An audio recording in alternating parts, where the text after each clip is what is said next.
नारद के तप के प्रभाव से दिव्य घटनाओं का प्रारंभ होगा देखो, जिसके साक्षी होंगे हम तेरी देव।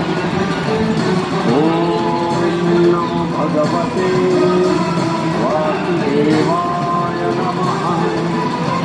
ओम नमो भगवते वासुदेवाय नमः। परंतु स्वर्गलोक आपके उस दिव्य जागृत विष्णु मंत्र के तरंग को सहन कर पाने में असमर्थ था।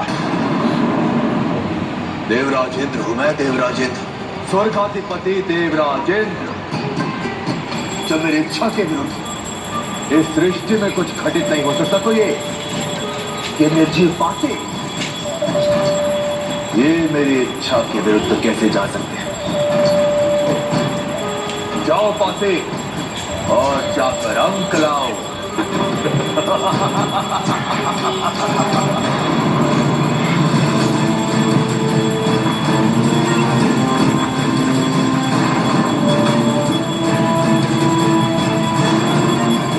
कैसा कंपन है? कहीं किसी अनिष्ट का संकेत तो नहीं? सावधान देवो, मुझे ये कोई असुर की मायावी चाल प्रतीत होती है। नहीं देवराज, ये देवर्षि नारद के तप का प्रभाव है देवराज।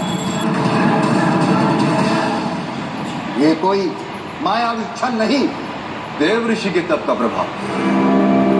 हम तो व्यर्थ में चिंता कर रहे थे। आओ देवो, पुनः क्रीड़ा आरंभ करें। चिंता की बात तो है देवराज।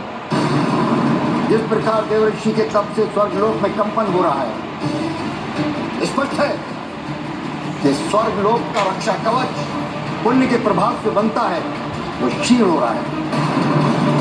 और यदि देवर्षि का तप पूर्ण होने तक स्वर्गलोक उसी प्रकार से कांपता रहा तो कहीं कोई भारी क्षति न हो जाए। देवगुरु, आप व्यर्थी इस बात को बढ़ा रहे हैं। जो स्वयं एक स्थान पर नहीं टिकता, उसके तप का प्रभाव क्या टिकेगा? और मुझे तो ये सोच के हंसी आ रही है, इस तप के पूर्ण होने के बाद वो फलस्वरूप प्राप्त क्या करेंगे? एक तुलसी की माला, या फिर भजन कीर्तन के लिए झांझ मंजीरे।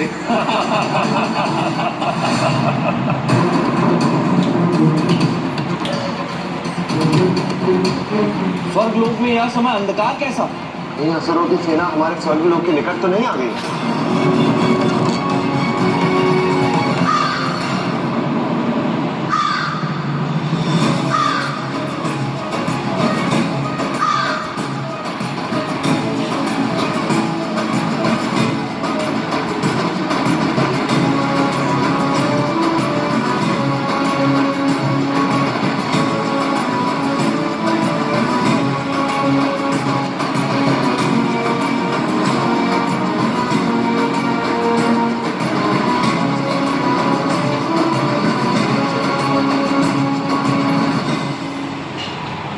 देवराज, मेरी उपस्थिति से आपकी महत्वपूर्ण चर्चा में विघ्न पड़ गया क्या?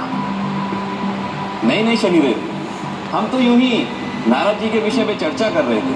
चर्चा कर रहे थे या उनका उपहास उड़ा रहे थे? सच चर्चा से सार्थक परिणाम सामने आता है, लेकिन किसी का उपहास उड़ाना, उपहास उड़ाने वाले की हीनता और उसकी निम्नता का प्रदर्शन होता है। आप अपने आने का प्रयोजन बताइए। चेतावनी देना आया हूं देवराज।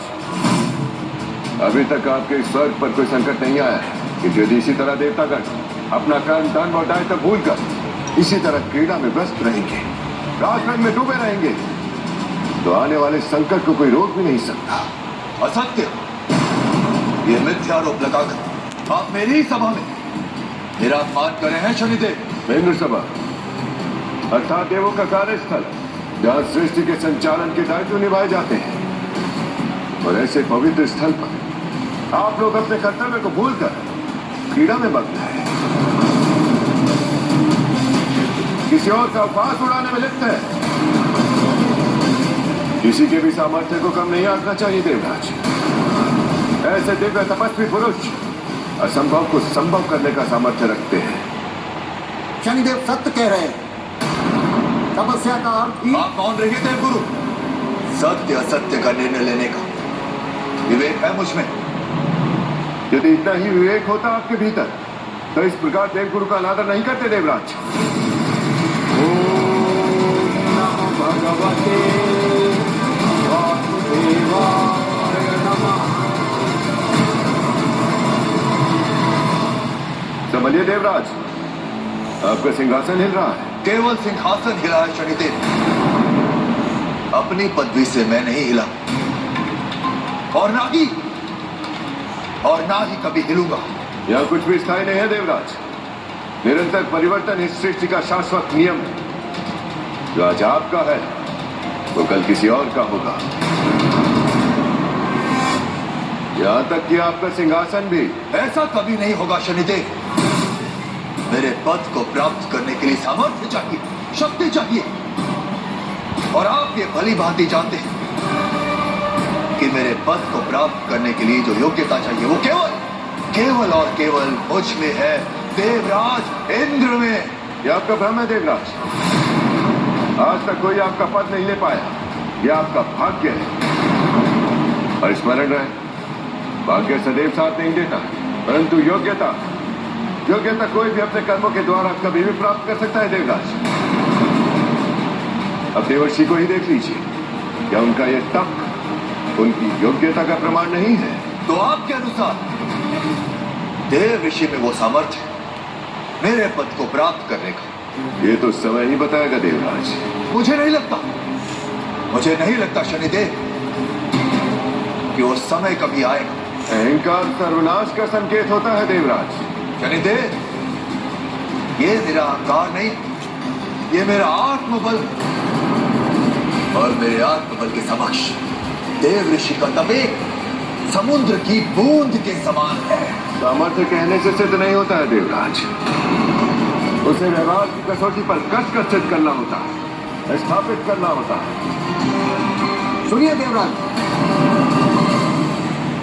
शनिदेव, अब हम आपको दिखाएंगे कि सामर्थ्य किसमें, हम देवों में या देव ऋषि के तप में है।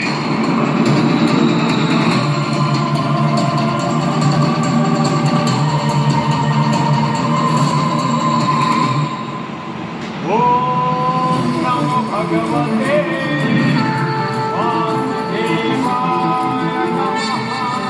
ओम नमो भगवते वासुदेवाय नमः। ओम नमो भगवते वासुदेवाय नमः। ओम नमो भगवते वासुदेवाय नमः। ओम नमो भगवते। आपको और आपके तपोबल को शनिदेव का प्रणाम देवर्षि। ओम नमो भगवते वासुदेवाय नमः। आप यहाँ? मुझे आशंका हो रही है शनिदेव। कैसी आशंका देवगुरु? यही कि कर्म फलदाता शनिदेव का स्वर्ग आगमन निष्प्रयोजन नहीं हो सकता। सत्य का मैं यहाँ इन देवताओं के कर्म की परीक्षा लेने आया हूँ। देवताओं के कर्म की परीक्षा?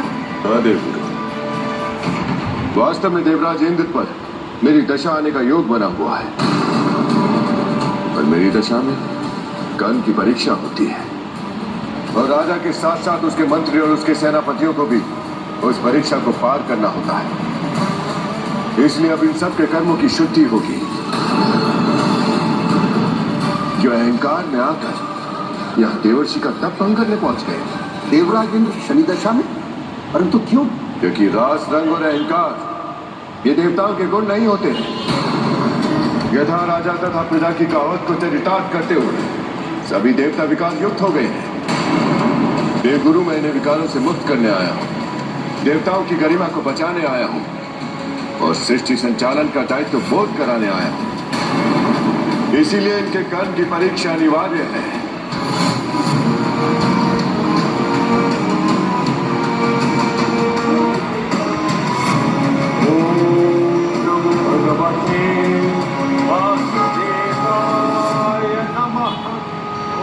देवराज, आदेश कीजिए, हमें क्या करना है?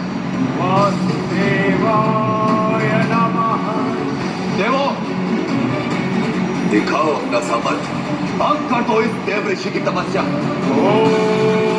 नमो भगवते और दिखा दो संपूर्ण संसार को कि हमारे वर्चस्व को चुनौती देने वाला इस संसार में कोई नहीं।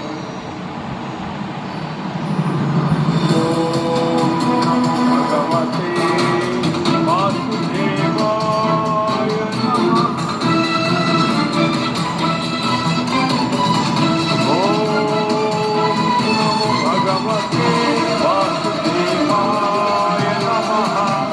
जल के वेग के सामने तो बड़े बड़े पर्वत भी नहीं टिक पाते देवऋषि, आप भी नहीं टिक पाएंगे।